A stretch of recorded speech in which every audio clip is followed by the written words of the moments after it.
Hi friends, welcome back to the channel. If you don't already know me, my name is Gabby and I love to talk all things personal finance and organization and lifestyle. And if you're into that, I would love it if you subscribed and joined the fam. First of all, I want to say thank you guys so much for 800 subscribers. Scratch that, 1,000 subscribers. Thank you guys so much. We are growing so fast and I am so excited. Truly, it is such an honor to have so many of you guys join the family, and I really hope you are loving the videos. Let me know if you have any suggestions or recommendations of videos you want to see from me, and I will do my best to make that happen. A lot of my video ideas come from recommendations from you guys, so let me know if you have any suggestions. I have done a dedicated how to invest video, so I wanted to do a dedicated how to save video. And I think I overlooked this just because I thought, you save. It's not that hard. But there's a lot more tips and tricks that I have to recommend to this topic. So I thought we could dive into it a little bit further. I think saving is something that is a little bit tricky because on one hand, saving is a great idea. Saving money for a future purchase you're going to make anyway versus buying something on a credit card and hoping for the best is a much smarter way to go about things. But I think what people can do is save all of their additional money and just put that in a regular savings account and then forget that investing is a thing. And if you do not need that money right away, it should be invested so that way you're getting returns on it versus it just sitting in a low interest account.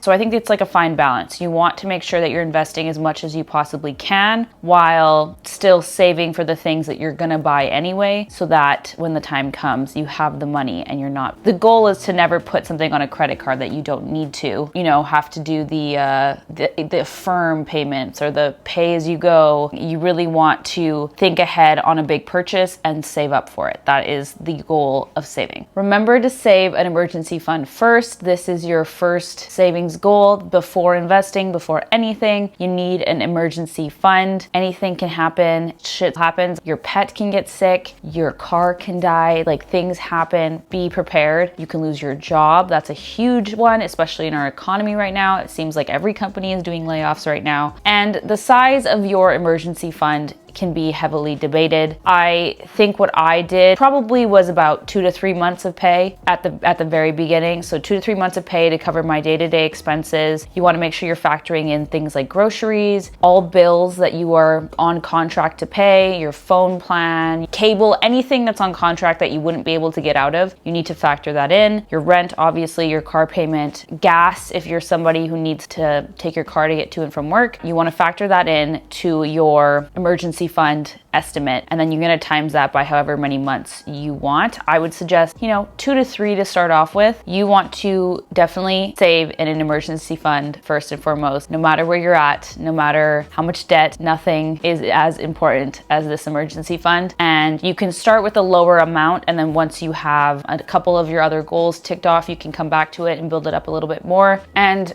remember that beyond an emergency fund, it is more beneficial to you to invest in your future. There is more money to be made by investing your money versus just saving it. So we want to be mindful of investing on top of saving. If your two goals right now are to invest in your future or to go to Disneyland next year, you want to be making sure you're saving up for Disneyland, but you're still meeting the requirements of your investing. If it's one or the other, you should not go to Disneyland, sweetie, Or maybe find ways to make that money to go to Disneyland versus taking money away from your investments. I hope that makes sense. Experts recommend somewhere between 10 to 15% of your money should be invested. And this is for anybody at any age, whatever your take-home pay, it doesn't matter. 10 to 15% of what you make should be invested in the market, general market. You can do just a good old S&P or index funds, whatever you want to, but it needs to be invested in the market for your future, for retirement. Beyond that, you can decide if you want to invest more. It was my choice to invest more. So honestly, most of my money goes to investing every single month. I think it's only about 5 to 8% of my money is saved. Most of my money is invested, but this is going to totally depend on where you're at with your finances, how much debt you have, how much you need to save for things, the point in your life you're at. This is completely personalized. So I do think that it is important to consider about a 10 to 15 15% investment rate of your take-home pay. And then from there, sinking funds and saving for expenses can be looked at once we have paid ourselves in the future in the form of investment. I'm not going to be getting into debt very much in this conversation, but I would assume that you are aware that paying off your debt is more important than making sinking funds for purchases. It is far more important that you get rid of that high interest debt before you put money into an account that is not going to be making any gains. There is just sort of a logical order to these things, and tackling your high interest debt is definitely something I would consider. You can absolutely do two things at once. That is totally up to you. But if you are somebody who just wants to tick things off and get things done, I would tackle the debt first and then the sinking funds next. We're finally ready to save. We have invested, we have looked at our debts, we have a take-home pay that has these things deducted out of it. What do we do next? What I like to do is set some goals. I need to figure out, what am I actually saving for? What are my goals that I need to save money for? So the first thing I like to think about are things that are needs, that are maybe not the fun things, maybe the things that we just need to pay for at the end of the day to get by. Big ones for this are things like your car insurance, if you perhaps pay it in an upfront charge. Perhaps if you want to set up a sinking fund for your pet, I, rather than the route of pet insurance, have decided to contribute a certain amount of money into a savings account every single month for my pet versus paying an insurance company. Do you have a vehicle that will likely need maintenance every year? Are you an independent contractor or work for yourself, and therefore you need to save up for your taxes that you need to pay during tax season?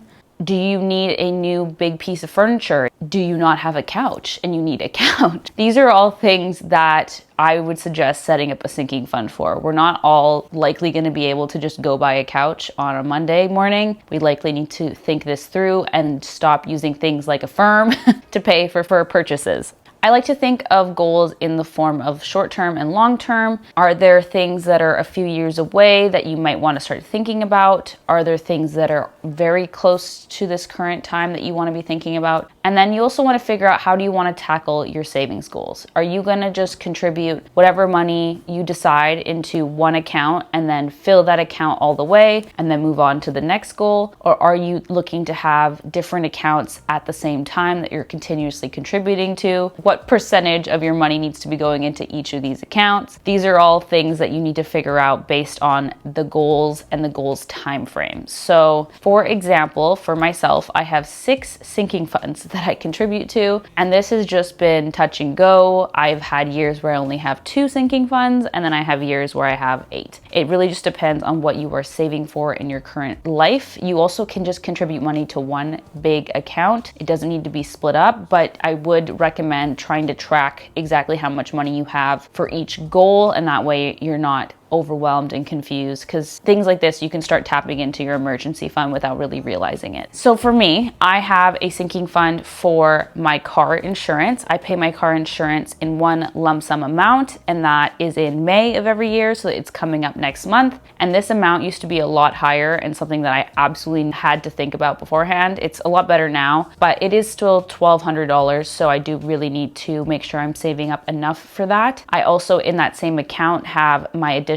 amount that I use for car maintenance. So I like to have a buffer of about $1,500 in this account at any given moment. Even when I pay my car insurance, I want to still have about $1,200 to $1,500 just in case worse things happen and my car completely shuts down tomorrow. I then have a sinking fund for my cat. He is pretty young. He's not even 3 years old yet. And with cats, I just did my research around pet insurance, and I found that most people are actually paying a lot more to an insurance company than if they had just put the money into an account themselves. And this is totally up to your own personal preference and where you are at, but I think that it is the best decision that we could make. Me and my boyfriend both contribute to this account, and so if anything were to happen tomorrow, we actually have already like $1,500 for him, and then say if it was beyond that, I have an emergency fund that I can tap into as well. So this is just the method that we went with, but that is also a sinking fund I have. I also have a sinking fund for weddings. weddings, not my wedding, I am not engaged, but for weddings, because weddings are such an expensive thing that I noticed right away after my first wedding. You have the accommodations, it sometimes is a whole weekend event. So you have the outfits for the whole weekend. You have dinners that you need to pay for when you're at whatever location it's at. You have the gift. You have,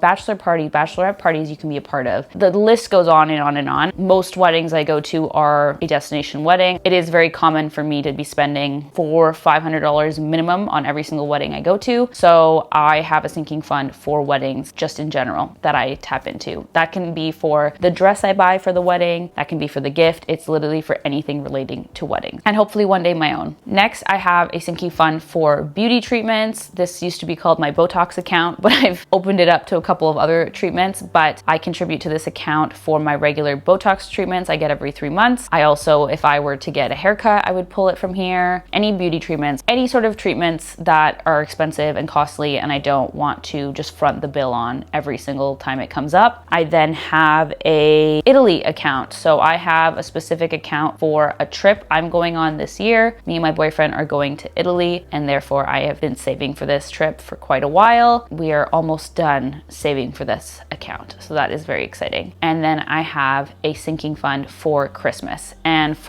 I call it holidays. This is the account I will pull money from for gifts in general, so birthday gifts. I also pull money from this account to pay for my flights to get to my hometown at Christmas time, and then of course for a Christmas gift as well. So those are all of the sinking funds that I personally have, but I've also had other sinking funds in the past. So for example, the sofa in my living room had a sinking fund 3 or 4 years ago I started it, and yeah, about 2 years ago I ended up buying a couch. I've had sinking funds for all kinds of things, honestly. But yeah, you really need to find what you yourself need money for, things that you perhaps might feel guilty buying yourself on the day-to-day. Maybe you need a new laptop or a new phone. Those are great ones to save for. It really is your choice what you want to save for, but I really urge you to think this through accurately. Think about things that will actually benefit your life, that will make your life better. These are the accounts that hold me on my plan. So I want to save and invest as much money as I humanly possibly can. I want to be responsible with my money. I don't want to have any debt. And that can be grueling. It can be hard sometimes when you see influencers online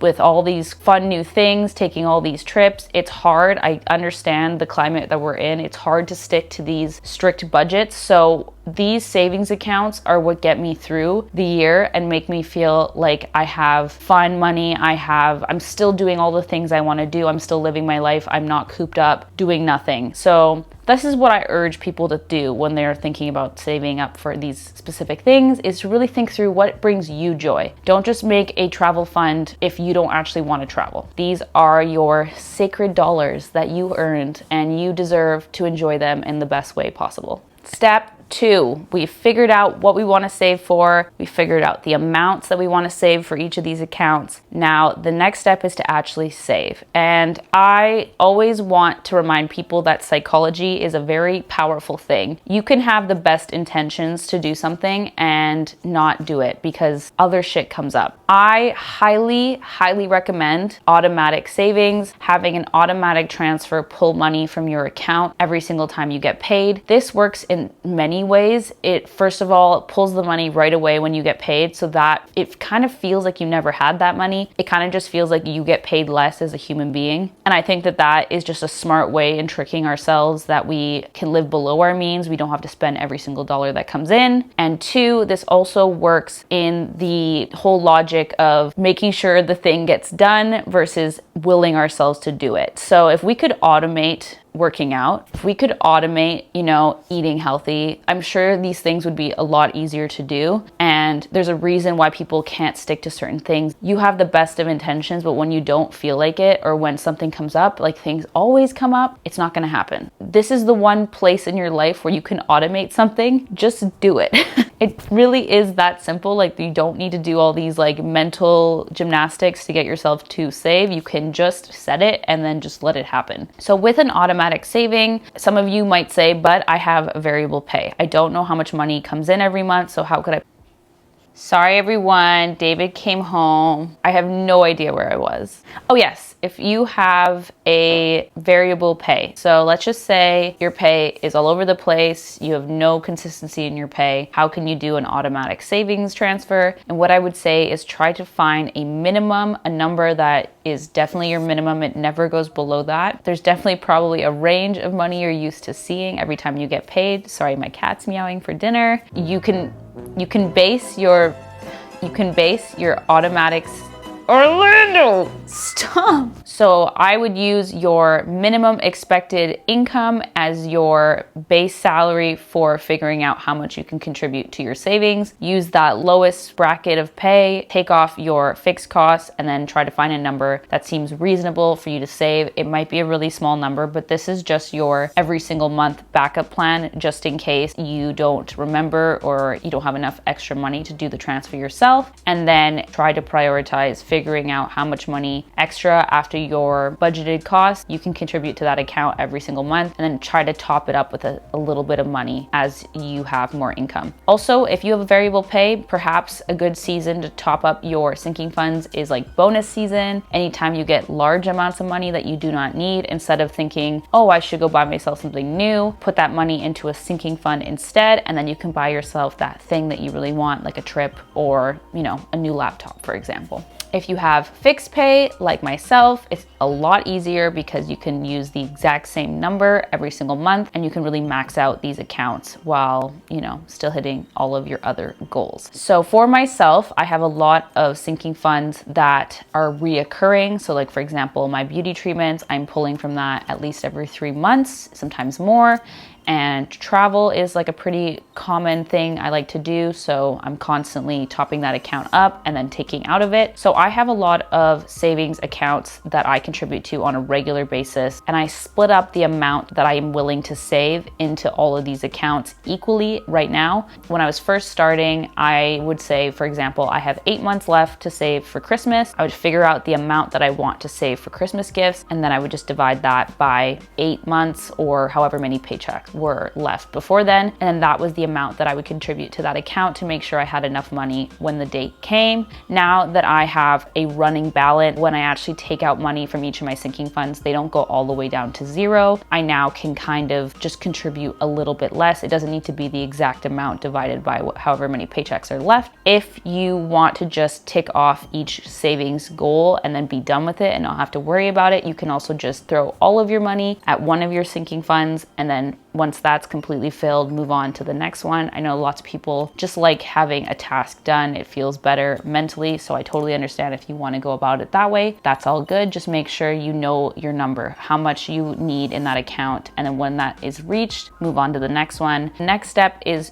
do not touch it. So this is a hard step, but it is important that if you are putting money into savings accounts the same way as with an emergency fund, you are using these accounts for what you intended them for. Obviously, if something big comes up, please use this money for those things. For example, if I overspend on my credit card, the first thing to go is my sinking funds, because I overspent on my credit card. I'm not pulling that money out of my emergency fund. So this is just a tip for making sure you can actually get a sinking fund to where you need it to be, is to not constantly be tapping into them. So I would highly recommend trying to budget every single month to make sure you're not overspending in your day-to-day life, and that way you don't have to pull money from your sinking funds. And to make sure you are intentional with your goals, with what you care about. Is buying something sporadic impulsively this month as important as you going on that trip you want to go to? Shameless plug, I have a budget tracker. I will link it in the description box below, but any sort of system of tracking your finances will work here. All right, step 4, guilt-free spending. So the whole intention behind these sinking funds is that we can guilt-free enjoy expensive, lavish things that we normally wouldn't allow ourselves to have.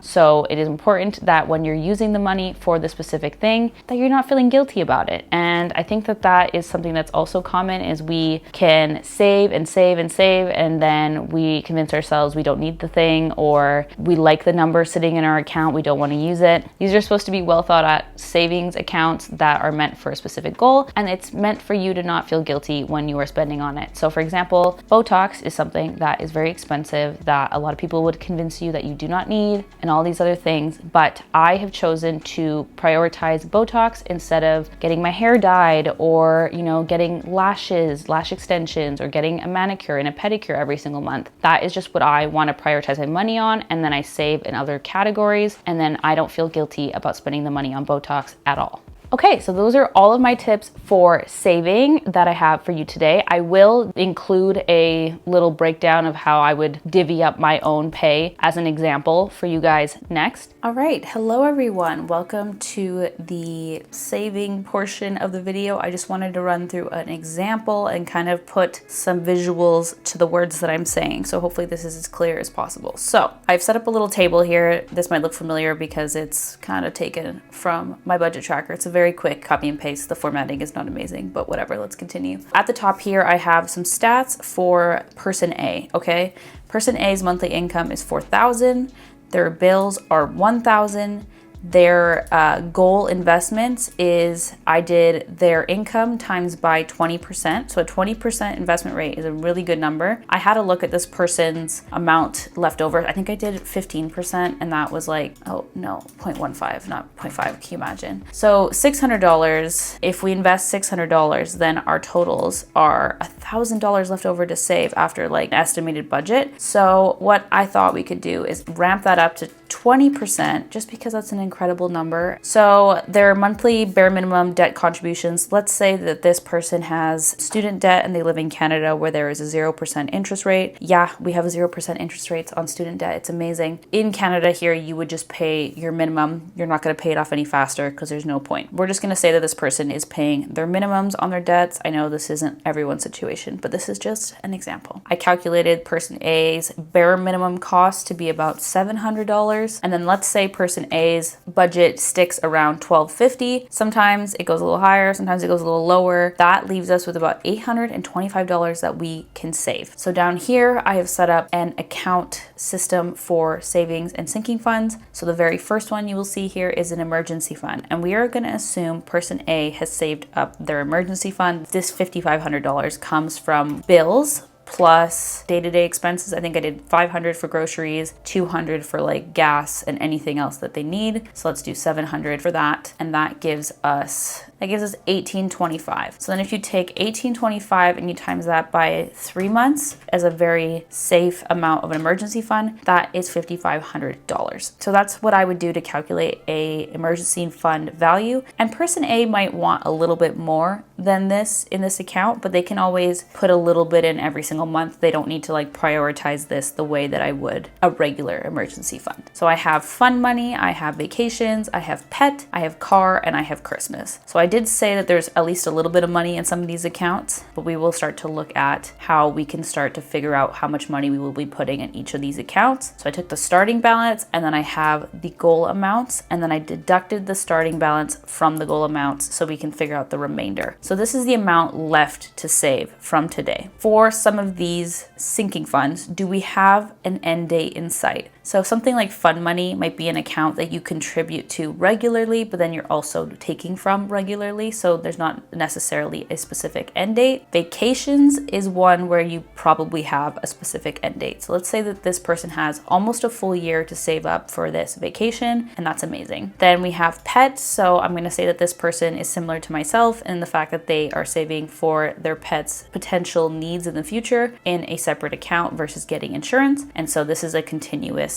lump sum amount of money that they're putting in. And then we have a car sinking fund. I'm assuming that this could be like insurance or perhaps saving up enough for a big maintenance cost. So I'm going to say that this person wants about $1,200 in 8 paychecks. Then we have Christmas, and this is obviously something that you have a specific time frame for. So let's say that a month out from Christmas is about 14 paydays away from today. So then for these situations where we want to figure out exactly how much we need to be contributing to meet our goal, let's go the remainder divided by the paydays.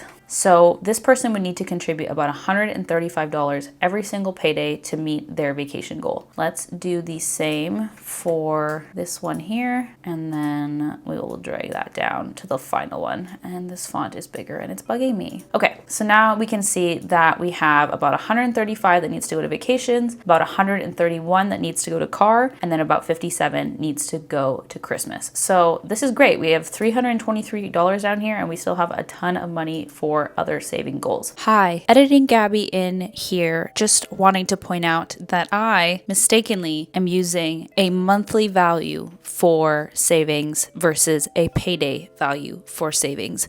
So I should have divided that $825 by 2 or 3, depending on whether it is a 2 or 3 paycheck month. Please ignore that. I did not catch it until the end of the video, and that is my bad, but you know what I mean. Okay, bye. So let's round these up a little bit. So we have $330 total, and we have $825 left to spend. So let's just get a little running tally up here. Okay, so we have $495 left. So let's say that on every single payday, we're gonna contribute to about $75 to the emergency fund. Okay, so for fund money, let's say this person wants to put $100 into fund money, and then let's say they also wanna put about $100 into a pet account. So that is $605. So I feel like this person can start to, tackle some other goals. Maybe they can invest the difference. Maybe they can spend a little bit more on their expenses. But you can see how this is a great way to figure out how much you should be putting into every single account every single time. But there is also another method where you could just throw $825, hit one of your goals head on. So for example, let's just say for this month, person A just wants to contribute as much money as humanly possible towards their vacation goal. So they would put $825 here. And then we only have, so we have $1,875. And then if we do $1,875 divided by $825, if every single month she's got $825 left over, that's only gonna take us like every paycheck. I messed up the math with the paydays because you have 2 paydays in a month. Okay, let's just assume that paydays are for the full month. I apologize for the confusion, but anyway, yeah, let's just say person A can put $825 every single month into that fund. It's gonna take them 2.3-ish months to contribute this account fully, and then what they can do is move on to the next goal. This probably speaks to a lot of people, similar to the snowball method of debt payoff, is that you want to just tackle your goal and then tick something off, and then you get that little feeling of, okay, I'm doing it, I don't have as many things to worry about, and then you can move on to the next goal. Totally up to you the way you want to do it. So yeah, I hope you guys enjoyed this little example. Sorry for messing up the payday month thing, but I think you guys get what I'm trying to say. And if you have any questions around the savings and sinking funds, please let me know. All right, thank you guys so much for joining me today. I hope you liked this video. Let me know if you had any questions on how to save or have sinking funds. I would love to talk about it. And if not, I will see you guys in the next one. Thank you so much. Bye. Always gotta keep my head up. Always gotta keep my eyes up. Smoking dope, got my eyes low. Off the drugs, kill my idols. Everybody got me fed up. Reminisce when shit was better, but was it really ever better? Or did I feel like this forever? Always gotta keep my head up. Always gotta keep my eyes up. Smoking dope, got my eyes low.